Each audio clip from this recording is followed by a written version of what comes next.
ವಯಸ್ಸನ್ನು ಹುಲಿಯಾಗಿ ಬದಲಾಯಿಸಬಹುದು, ಆದರೆ ಪ್ರೀತಿ ಪ್ರೇಮ ಮಾಡಿದ ಹುಡುಗ ಹುಡುಗಿ ಮನಸ್ಸು ಬದಲಾಯಿಸಲು ಸಾಧ್ಯವಿಲ್ಲ. ಹೇಳಿಕೊಂಡು ಬರಬೇಕು ತಮ್ಮ ನಾಮಕ್ಕಿದಲ್ಲ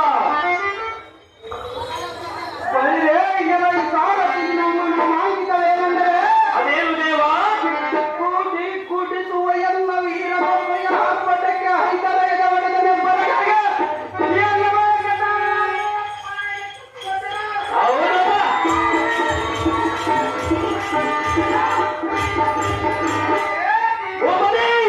ಮತವೇರಿದ ಮತಾಂಧದ ಮಂಕುತನವನ್ನು ಬಿಡಿಸಿ ಸತ್ತುಬುದ್ಧಿಯನ್ನು ಕಲಿಸಿ ಶ್ರೀಭುವನ ವೀರದಿಂದ ವಂದನೆಯ ಮಾಡಿಸುವ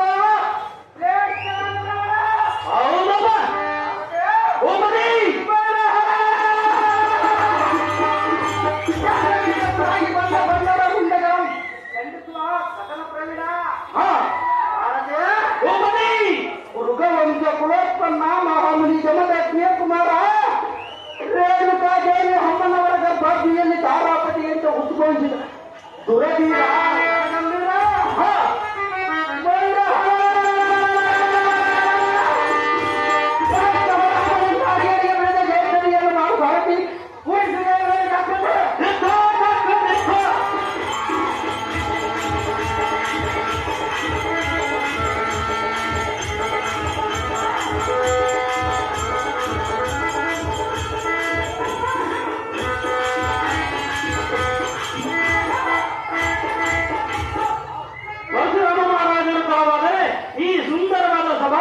ಬಂದ ಕಾರಣ ಏನು ದೇವ?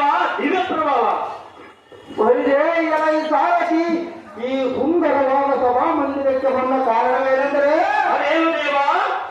56 ದೇಶದ ರಾಜ್ಯಗಳು ಶ್ರೇಷ್ಠವಾದ ಕಾಶ್ಮೀರ ರಾಜರೇಣುಕ ರಾಜನ ಕುಮಾರ ನಮ್ಮ ಜನನಿಯಾದ ರೇಣುಕಾದೇವಿಯಿಂದ ಪಡೆದ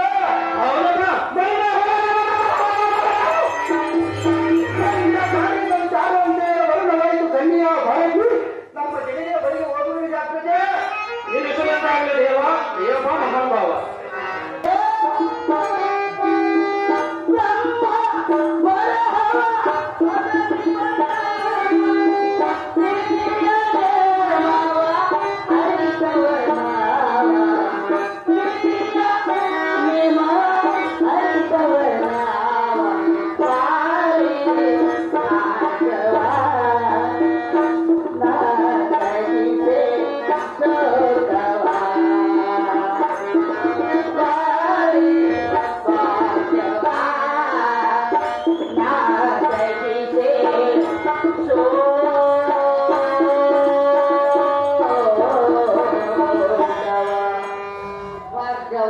ಅಮ್ಮಯ್ಯ ಬ್ರಹ್ಮನು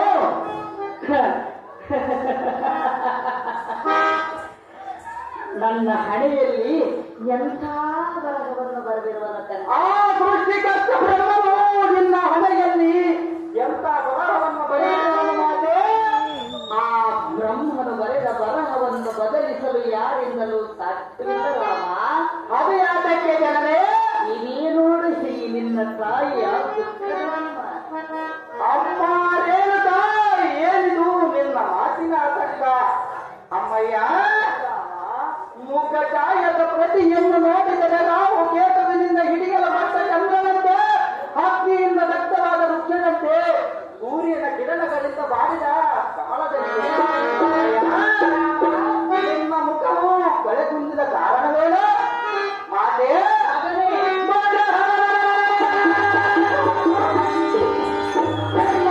ಕಡಲಲ್ಲಿ ಇಂಥ ಹಾಲಾಹಲವನ್ನು ಬೆರೆಸಿ ಈ ನಿಮ್ಮ ದುಃಖಕ್ಕೆ ಕಾರಣನಾದವನ ಹೆಸರೇನು ಹೇಳುತ್ತೇನೆ?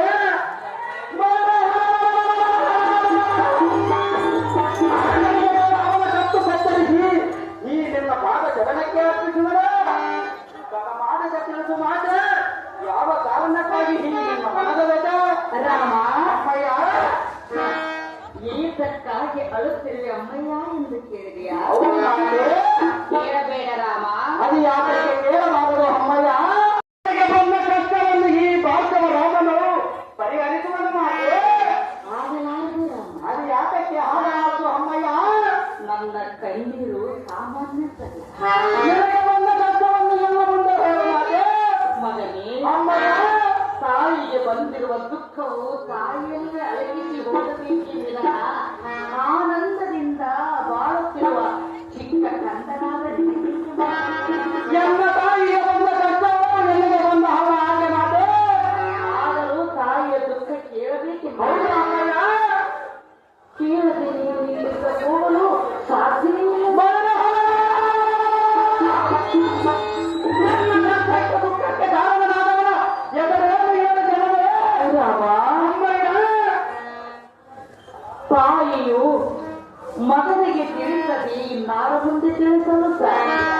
ನಿನಗೆ ಬಂದ ಕಷ್ಟವನ್ನು ಎನ್ನ ಮುಂದೆ ಹೇಳು ಮಾತೆ. ರಾಮ ಅಮ್ಮಯ್ಯ, ಏನು ಹೇಳಲಿ ಎನ್ನಯ ದುಃಖವ, ಏನು ತೀರಿದ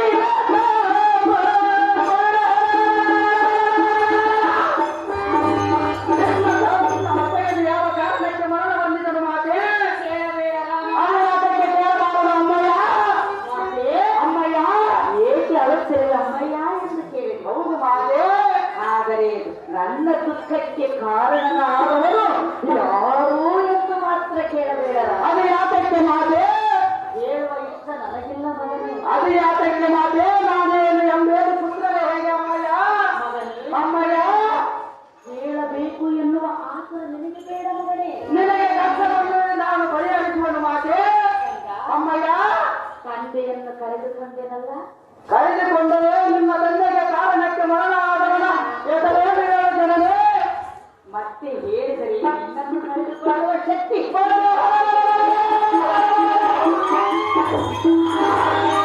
ತಪ್ಪು ನಿನ್ನ ಬಾಳ ಜನನಕ್ಕೆ ಅರ್ಪಿಸುವನು ಮಾತೆ. ಅಮ್ಮಯ್ಯ, ಹೇಳು ಮಗನೇ. ಅದು ಯಾತಕ್ಕೆ ಬೇಡ ಮಾತೆ? ಅಮ್ಮಯ್ಯ, ಹೇಳುವುದನ್ನು ಕೇಳು. ಚೆನ್ನಾಗಿ ಹೇಳು ಮಾತೆ. ಏನು ಹೇಳಲಿ ಎನ್ನಯ ದುಃಖವ, ನನ್ನ ತಂದೆಯು ತೀರಿದ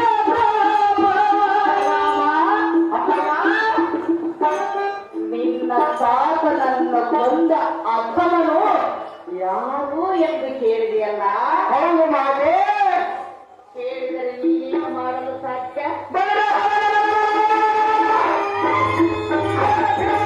ಮುಂದಾಗಿ ಕತ್ತರಿಸಿ ನಿನ್ನ ಬಾಲ ಜನನಕ್ಕೆ ಹತ್ತಿಸುವ ಅಮ್ಮಯ್ಯ. ಯಾತಕ್ಕೆ ಬೇಡ ಮಾತೆ? ನಿನ್ನ ತಾತನನ್ನು ಕೊಂದ ಅಧಮನು ಅವನು ಸಾಮಾನ್ಯದವನಲ್ಲ. ಈ ನಿನ್ನ ಮಗನೇನು ಸಾಮಾನ್ಯದಲ್ಲಿ ಹೇಗೆ ಅಮ್ಮಯ್ಯ? ಆದರೆ ಅವನ ವಿಚಾರ ತಿಳಿದುಕೊಳ್ಳಬೇಕು. ಹೌದು ಮಾತೆ.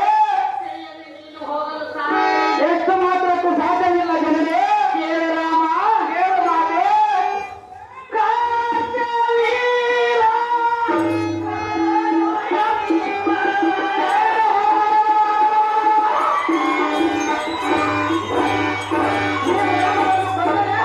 ಅವನ ಮುಂದೆ ಒಂದು ತಂದು ನಿನ್ನ ಬಾಲ ಜನನಕ್ಕೆ ಅರ್ಪಿಸುವ ಅಮ್ಮಯ್ಯ.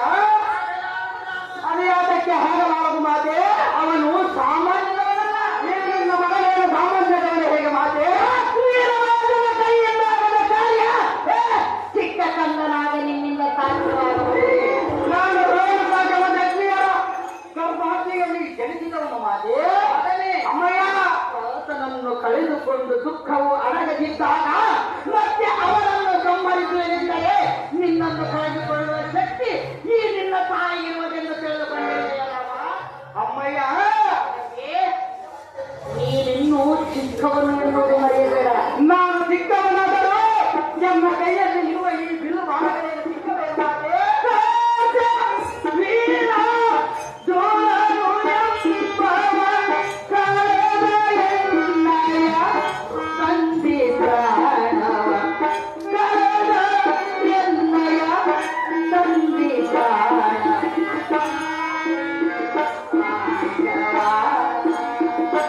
ನಾರದಿದೆ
ತಿಂಗಳು ಹೊತ್ತು ಹೆತ್ತು ಸಾಕಿ ಸಲಹಿ ಚಂದ್ರನನ್ನು ತೋರಿಸಿ ತುತ್ತುಣಿಸಿದ ಈ ಕೈಗಳಿಂದ ಅಯ್ಯೋ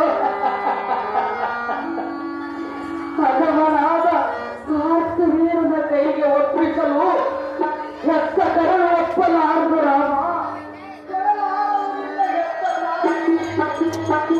ನಿನಗೆ ದೇವ ನನ್ನ ಪದದ ತಾಯಿ ಈ ನಿನ್ನ ಪುತ್ರನ ಬಾವು ಬಲದ ಮೇಲೆ ನಿನಗೆ ಅನುಮಾನವೇ? ಹಾಗಾದರೆ ಕೇಳು ಎನ್ನುವ ಪ್ರತಾಪವನ್ನು ಮಾತೆ ಮೂವತ್ತೆರಡು ದೇವತರ ಆಚಾರ್ಯವಾದ ಭಕ್ತಿ ವಹಿಸಿ ಎಂದರೆ ಕಾಲಗಕ್ಕೆ ಬಂದರೆ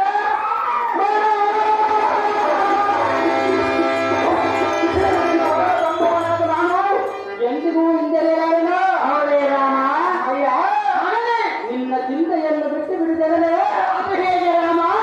ಚಂದ ಪ್ರತಾಪನಾದ ನಿಮ್ಮ ತಂದೆಯ ಕೊಂದವನ ದಿನವನ್ನು ಹೊರಗಿಡಿದ ಅವನ ದೇಹವನ್ನು 10 ಸಾಗೆಗಳಿಗೆ ಉಣಬಡಿಸಿ ಅಪ್ಪಟೂಟವನ್ನು ಮಾಡಿಸಿದರೆ ಒಂದು ವೇಳೆ ನಿನ್ನ ಮಾತು ಏನಾದರೂ ಸರಿಯಾದರೆ ಒಂದೇ ಒಂದು ಮಾತು ಸರಿಯಾದರೆ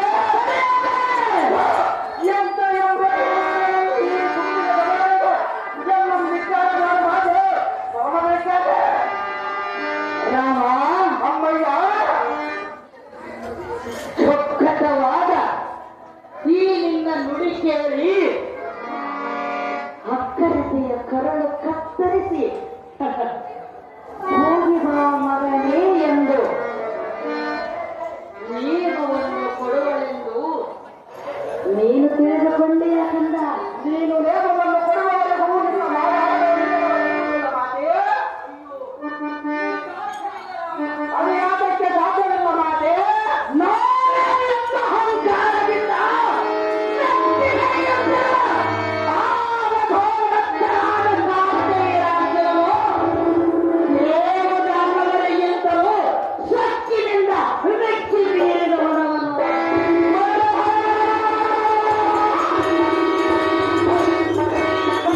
ಎಲ್ಲಮ್ಮನ ಹೊಟ್ಟೆಯಲ್ಲಿ ಹುಟ್ಟಿದ ಸಾರ್ಥಕವೇನು ಮಾತೆ? ಮಗನೇ, ಅಮ್ಮಯ್ಯ ದತ್ತಾತ್ರೇಯ ವರಪ್ರಸಾದದಿಂದ ಜನಿಸಿದಂಥವನು ಆಭವನಾದ ಕಾರ್ತಿಯ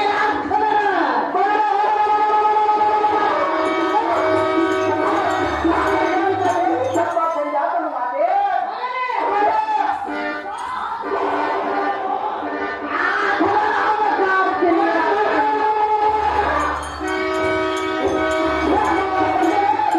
ಸಾಮರ್ಥ್ಯಗಳನ್ನು ತುಂಬು ಸುತ್ತ ಆಗಾಗ ಕತ್ತರಿ ಈ ನಿನ್ನ ಪಾದ ಜಗಳಕ್ಕೆ ಆಗಿರುವವನು ರಾಮ 10 ತಲೆಯ 10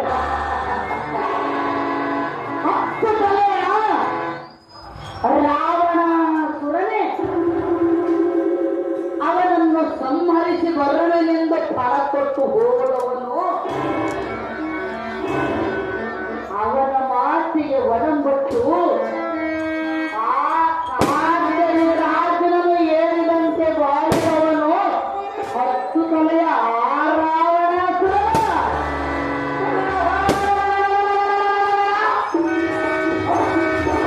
ಹೇಗೆ ರಾಮನ ಬುದ್ಧಿಯನ್ನು ಮುಂದೆ ಬಿದ್ದಿದ್ದೀಯೇ ಮಾತೆ? ಅನ್ನದ ಕಾರ್ಯ ಚಿಕ್ಕ ಕಲ್ಲನಾದ ನಿನ್ನಿಂದ ಸಾಧ್ಯವಾಗಿದೆ. ನೀನು ನೇಮವನ್ನು ಕೊಟ್ಟರೆ ಅವನ ಗುಣವನ್ನು ಕತ್ತರಿಸಿ ಈ ನಿನ್ನ ಪಾದ ಜಗಳಕ್ಕೆ ಅರ್ಪಿಸುವನು ಮಾತೆ. ರಾಮ, ನಾನೊಂದು ಮಾತು ಹೇಳಲು ಚಿಕ್ಕ ಬಿಟ್ಟು ಕೇಳು. ಅದು ಏನು ಚೆನ್ನಾಗಿ ಹೇಳು ಮಾತೆ. ನಿನ್ನ ತಂದೆ ಅಗ್ನಿ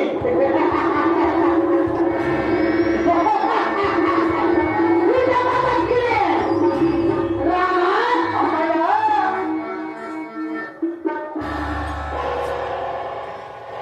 ನನ್ನಲ್ಲೊಂದು ಪಂಥವನ್ನು ಕೊಟ್ಟ. ಏನು ಬಂಧವನ್ನು ಕೊಟ್ಟನು ಮಾತೆ. ರೇಣುಕ, ನೀನು ಸತಿಯಾಗಿ ನನ್ನ ಸೇವೆಗೆ ನನ್ನ ಆಶ್ರಮದಲ್ಲಿ ಮಾಡಬೇಕಾದರೆ ನದಿಗೆ ಹೋಗಿ ನಿನ್ನ ಕೈಯಾರೆ ಮರಳು ತೆಗೆದುಕೊಂಡು ಆ ಮರಳಿನಿಂದ ಕೊಡವನ್ನು ಮಾಡಿ ಕೊಡದಿಂದ ನನ್ನ ಪೂಜೆಗೆ ಜಲವನ್ನು ತಂದರೆ ಆಗ ನೀನೇ ನನಗೆ ತಕ್ಕ ಸತಿ ರೇಣುಕ ಎಂದು ಆಶ್ರಮವನ್ನು ಸೇರಿಸಿಕೊಳ್ಳುವೆನೆಂದನು ಆ ನಿನ್ನ ತಂದ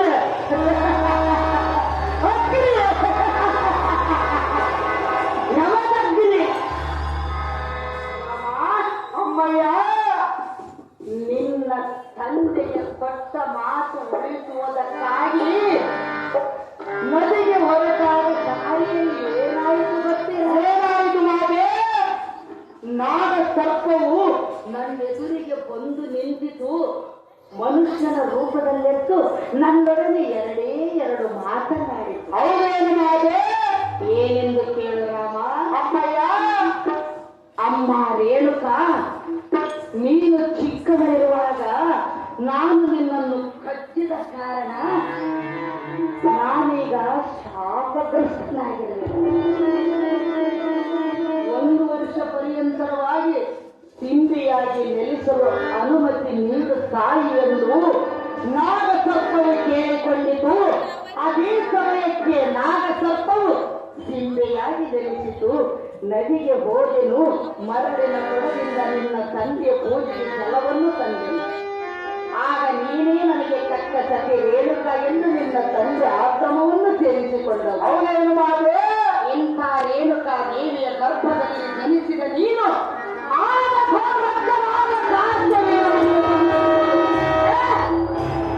ನಮ್ಮಂಥವರಿಂದ ಆಗದು ರಾಮ. ಕೊಡಲಾರಲು ಕೊನೆಯದಾಗಿ ಹೆತ್ತ ತಾಯಿಗೆ ನೇಮ. ಪಡೆದ ಜನನಿಯಾದ ರೇಣುಕಾ ದೇವಿ ಏನು ಮಾತನಾಡಿದೆ?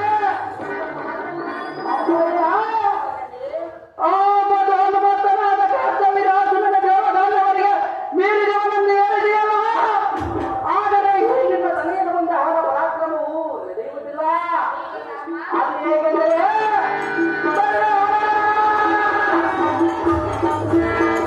ನಮ್ಮ ಗಣೇಶನ ಆಡಿದವನು ಕರ್ತವ್ಯರಾಜನನು ಮಹಾ ಅಧಿಕಾರದಿಂದಿರುವನು. ಅಮ್ಮಯ್ಯ, ಆದರೆ ಹೀಗಿನ ಮಗ ಭಾರ್ಗವ ರಾಮನು ಅರಿಕೆ ಸ್ವಂತ ಗುಣಗಳನ್ನು ದೂರ ಮಾಡಿದವನು.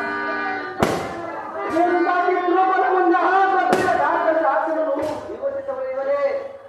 ಅಯ್ಯ, ಸೌಂದರ್ಯ ಕಾಷ್ಟ ಬೆಟ್ಟದ ಸಿದ್ಧರು ಒಂದು ಕಿಡಿ ಅಗ್ನಿಗೆ ಬಿಟ್ಟು ಜ್ಞಾನಿಯಾಗಲಿಲ್ಲ. ಯೋಚಿಸಿದ ನೇಮವನ್ನು ಕೂಡ ಅಮ್ಮಯ್ಯ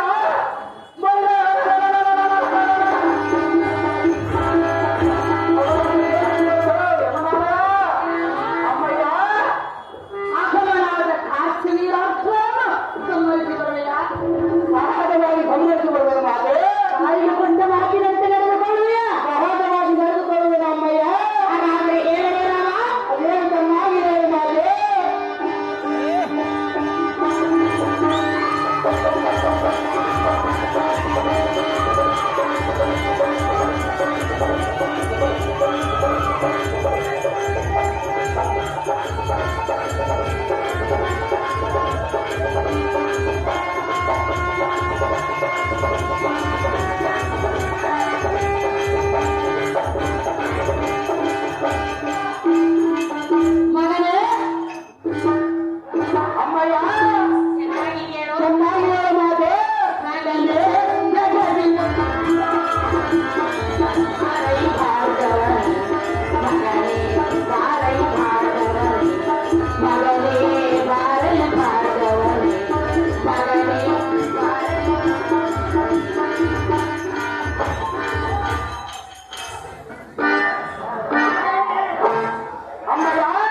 ನಾನೇ ಎಂಬ ಅಹಂಕಾರದಿಂದ ಮೆಚ್ಚಿ ನಡೆಯುತ್ತಿರುವ ಮಗೋನ್ಮತ್ತನಾದ ಕಾರ್ತಿನಿಯು